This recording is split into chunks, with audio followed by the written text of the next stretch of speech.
करती हूँ आप सभी लोग अच्छे होंगे। स्वागत है आप सभी का आपके अपने एसपी स्टडी यूट्यूब चैनल पर। तो गाइस आज हम आपको इस वीडियो में बताने वाले हैं कि इकोनॉमिक्स में ऐसे कौन कौन से आपके टॉपिक है जो बोर्ड एग्जाम के लिए इम्पोर्टेंट है। जो स्टूडेंट्स क्लास 12th में है और इस बार का बोर्ड एग्जाम देने वाले हैं तो उन स्टूडेंट्स के लिए ये वीडियो बहुत ही खास होने वाला है। तो वीडियो को आप पूरा देखें, इस वीडियो को आपको बिल्कुल भी स्किप नहीं करना है, ठीक है।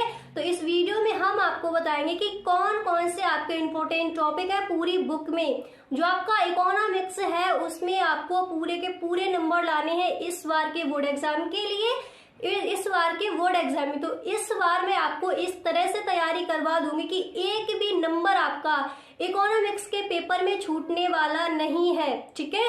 तो वीडियो को आप पूरा देखें, इस वीडियो को आपको बिल्कुल भी स्किप नहीं करना है, ठीक है। तो चलिए बिना टाइम इसके वीडियो को स्टार्ट करते हैं। और यदि आप चैनल पर पहली बार आए हो, पहली बार इस चैनल को आपने देखा है, इस वीडियो को आप पहली बार देख रहे हो, चैनल पर पहली बार आए हो, तो इस चैनल को आप सब्सक्राइब कर ले, बेल आइकन को भी प्रेस कर देना ताकि वीडियो की जो भी नोटिफिकेशन है सबसे पहले आपके पास पहुंचे। चलिए बिना टाइम इसके वीडियो को स्टार्ट करते हैं। तो यहाँ पर देखिए मैंने हर सब्जेक्ट मतलब जो भी आपके चैप्टर हैं, ऑल चैप्टर्स के जो भी इम्पोर्टेंट टॉपिक हैं वो सारे टॉपिक मैंने यहाँ पर लिखे हैं। तो जो आपका फर्स्ट चैप्टर है तो उसमें आपको कौन कौन से क्वेश्चन तैयार करने हैं यहाँ पर आप देख सकते हो। जो स्टूडेंट क्लास 12 के हैं उनके लिए ये वीडियो मैंने बनाया है, ठीक है। तो देख लीजिए जो आपका फर्स्ट चैप्टर है माइक्रो इकोनॉमिक्स, तो उस माइक्रो इकोनॉमिक्स इंट्रोडक्शन ये है आपका चैप्टर, ठीक है। तो उसमें आपको ये तैयार कर लेना है व्यष्टि एवं समष्टि अर्थशास्त्र में अंतर।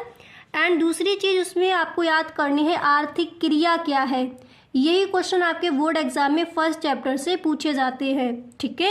जैसे आप याद करोगे कि व्यष्टि एवं समष्टि अर्थशास्त्र में अंतर, तो अंतर में आप डेफिनेशन उसकी सब कुछ आपको याद हो जाएगा। और आर्थिक क्रिया के प्रकार भी आपको याद करने हैं, ठीक है, फर्स्ट चैप्टर से। इतना ही आपको क्लियर करना है, पर आपको पूरा लेना है। पर आप अच्छे से ये दोनों अच्छे से तैयार कर लीजिए, बोर्ड एग्जाम में ये क्वेश्चन आस्क किए जाते हैं, ठीक है। व्यष्टि एवं समस्या यानी माइक्रो एवं मैक्रो इकोनॉमिक्स, इनमें आपको डिफरेंस देखना है क्या है, ठीक है। आर्थिक क्रिया इकोनॉमिक्स एक्टिविटी उसको भी आप तैयार कर लीजिए। इसके बाद देखिए सेकंड चैप्टर में आपको कौन कौन से जो टॉपिक है वो आपको तैयार करने यहाँ पर आप देख सकते हो। तो सेकंड चैप्टर में आपको देखिए क्या क्या तैयार करना है। सेकंड चैप्टर में जो पहला है वो आपको यहाँ पर तैयार करना है अवसर लागत। आप पेपर उठाकर देखिए, कई बार ये पूछा गया है अवसर लागत क्या है, ठीक है, अवसर लागत। एंड दूसरा है आर्थिक समस्या उत्पन्न होने के कारण। इसके बाद पूंजीवादी अर्थव्यवस्था क्या है और समाजवादी अर्थव्यवस्था क्या है। एंड यहाँ पर एक और इम्पोर्टेंट है कि मिश्रित अर्थव्यवस्था क्या है। वो तो आपको पता है कि मिश्रित अर्थव्यवस्था हम किसे कहते हैं। हमारे भारत की कैसी अर्थव्यवस्था है, मिश्रित अर्थव्यवस्था है, ओके। यहाँ तक क्लियर हुआ।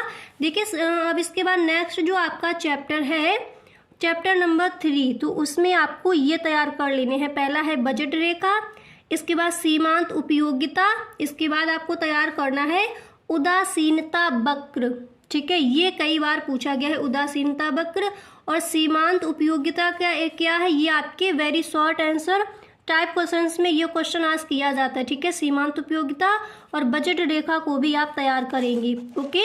इसके बाद देखिए जो आपका नेक्स्ट चैप्टर है उसमें आपको क्या क्या तैयार करना है। पहली चीज मांग फलन क्या है, ठीक है। मांग फलन क्या है यहाँ देखिए दोबारा से लिख गया है, ठीक है, इसको आप ध्यान दीजिए। मांग फलन क्या है एंड मांग को परिभाषित कीजिए।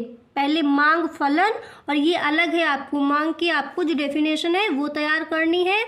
इसके बाद मांग मात्रा में परिवर्तन क्या है ये भी पूछा जाता है, तो फिर आप इसको भी तैयार कर लेंगे। इतना आपको क्लियर हुआ, आगे चलिए।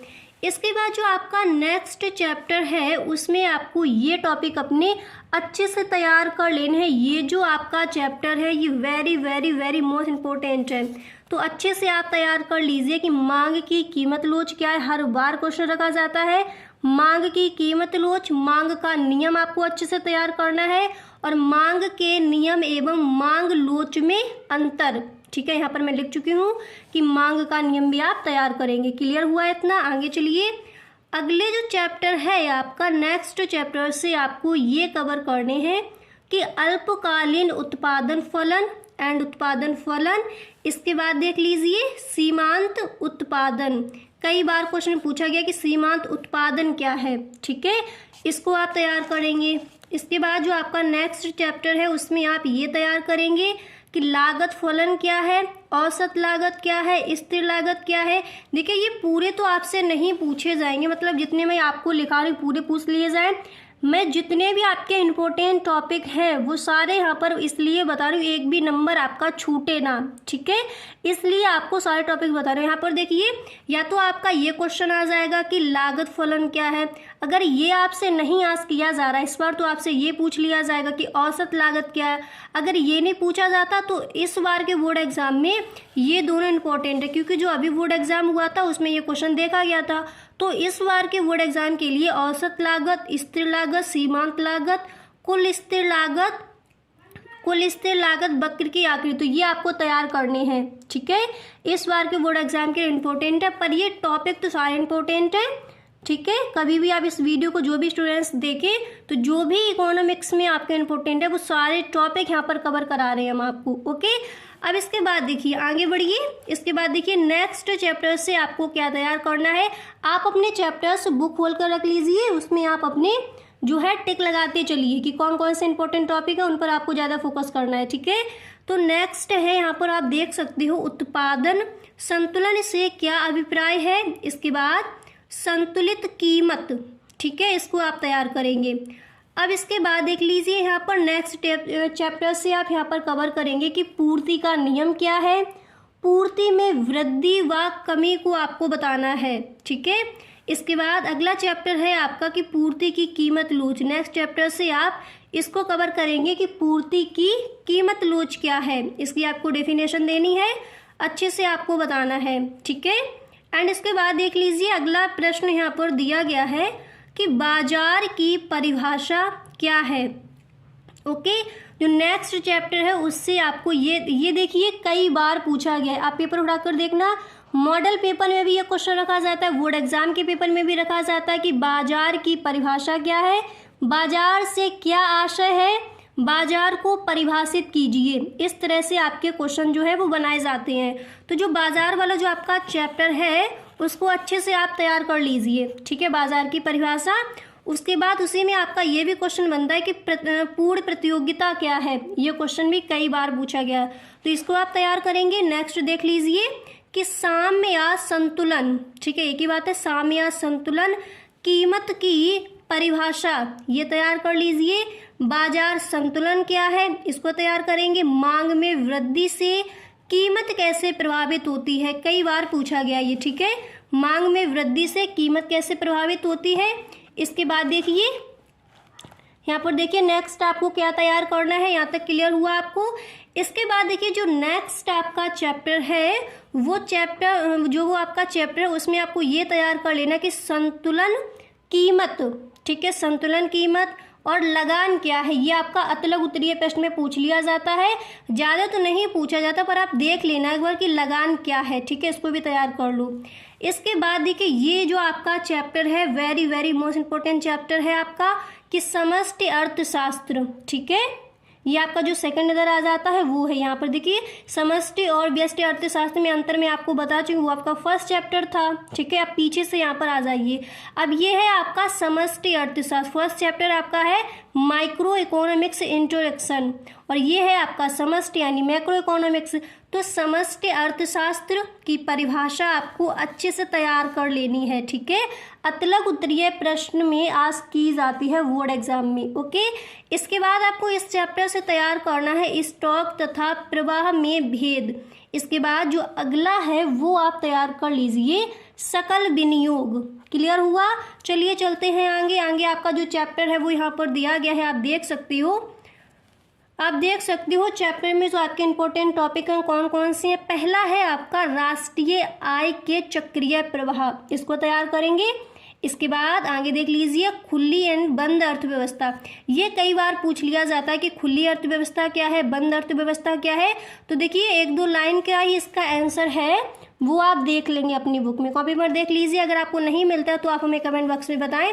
जो भी आपके यहाँ पर ये इंपॉर्टेंट टॉपिक दिए गए हैं सारे प्रश्नों के आंसर आपको मिल जाएंगे। ओके, इसके बाद आप तैयार करोगे चक्रीय प्रवाह। यहाँ तक क्लियर हुआ? राष्ट्रीय आय के चक्रीय प्रवाह, खुली एवं बंद अर्थव्यवस्था क्या है, इसके बाद चक्रीय प्रवाह। क्लियर? आगे बढ़िए। अब यहाँ पर देख लीजिए जो आपका नेक्स्ट अब यहाँ पर दिया गया है कि निजी आय को परिभाषित कीजिए। ठीक है, अगला चैप्टर है उसकी बात हो रही है यहाँ पर। तो निजी आय को आपको परिभाषित करना है। इसके बाद मध्यवर्ती, कई बार very very most important question है, अच्छे से इस पर आपको टिक लगा लेना है। अभी जो आपका बोर्ड एग्जाम हुआ था उसमें भी ये क्वेश्चन रखा गया था, फिर भी आपको ये तैयार कर ही लेना है कि मध्यवर्ती वस्तुएं क्या है। ठीक है, रखा जाता है अतलग उत्तरीय प्रश्न में, इसको पूछा जाता है। Okay, clear?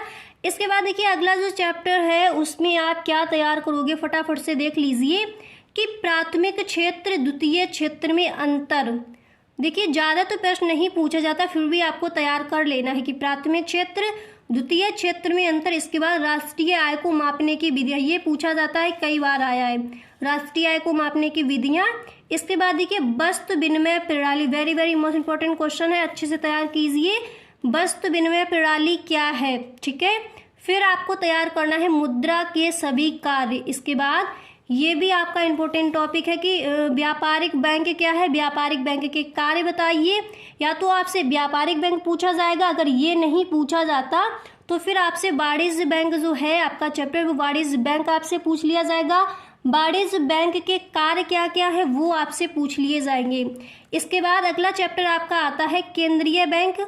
अगले चैप्टर के जो इंपॉर्टेंट टॉपिक है वो है आपके केंद्रीय बैंक। मौद्रिक नीति, इसको आप पूरा तैयार करेंगे, परिभाषा, इसके कार्य क्या है, पूरा आपको तैयार करना है। फिर आपका आता है पूर्ण रोजगार। ठीक है, जो नेक्स्ट चैप्टर है उसमें जो आपका इम्पोर्टेंट है टॉपिक आप देख सकते हो, पूर्ण रोजगार, सकल निवेश। इसके बाद आता है प्रभावी मांग एंड समग्र पूर्ति, इसको आप तैयार करेंगे। अब यहाँ तक आपको क्लियर हुआ? एक बार आप देख लीजिए। अगर आप स्क्रीनशॉट लेना चाहते हो तो फिर आप यहाँ पर स्क्रीनशॉट भी ले सकते हो। एक बार पूरा देख लीजिए, यहाँ पर आप देख लीजिए। उसके बाद जो आपके थोड़े रह गए हैं उनको भी हम बता देते हैं। ओके, यहाँ तक क्लियर हो गया आपको? इसके बाद देख लीजिए जो आपका नेक्स्ट चैप्टर है उससे आपको तैयार करना है राजकोषीय नीति। मौद्रिक नीति क्या है, राजकोषीय नीति क्या है, इसके बाद बैंक दर क्या है। ठीक है, इसको आप तैयार करेंगे। इसके बाद देख लीजिए अगला क्वेश्चन है आपका यहाँ पर, जो अगला नेक्स्ट आपका टॉपिक है इम्पोर्टेंट है, दिया गया है कि राजस्व व्यय क्या है। अच्छे से तैयार कर लीजिए। राजस्व व्यय, राजकोषीय घाटा और आपका जो होता है राजस्व घाटा, इसमें आपका अंतर पूछा जाता है। तो आप राजस्व व्यय, राजकोषीय घाटा एंड सरकारी बजट, संतुलन बजट। इसके बाद आपको तैयार करना है प्रत्यक्ष कर क्या है, गैर योजना व्यय क्या है, ये आपको तैयार कर लेना है। इसमें आपके कुछ ज़्यादा ही टॉपिक है पर आपको इन सभी को तैयार कर लेना है। क्लियर हुआ? अब चलिए जो आपका नेक्स्ट है वो यहाँ पर हम बता देते हैं। अगला चैप्टर उससे आप तैयार करोगे विदेशी विनिमय। कई बार क्वेश्चन आस्क किया गया है कि विदेशी विनिमय क्या है। आप भी पेपर उठाकर देखना, आपको पता चलेगा कि विदेशी विनिमय कितना इंपॉर्टेंट है आपके लिए। ठीक है, तो विदेशी विनिमय अच्छे से याद कीजिए। इसके बाद स्थिर एवं लोचदार विनिमय दर, इसको तैयार कर लीजिए। इसके बाद जो आपका नेक्स्ट चैप्टर है यहाँ पर आप देख सकते हो वो है आपका भुगतान संतुलन। ठीक है, भुगतान संतुलन और व्यापार संतुलन, इसको आप तैयार कर लेंगे। तो जो भी आपके इम्पोर्टेंट टॉपिक थे वो सारे टॉपिक मैंने आपको इस वीडियो में कवर करा दिए हैं। अगर आपको वीडियो गाइस पसंद आया है तो इस वीडियो को आप एक लाइक ज़रूर कर दें। Okay, thank you so much.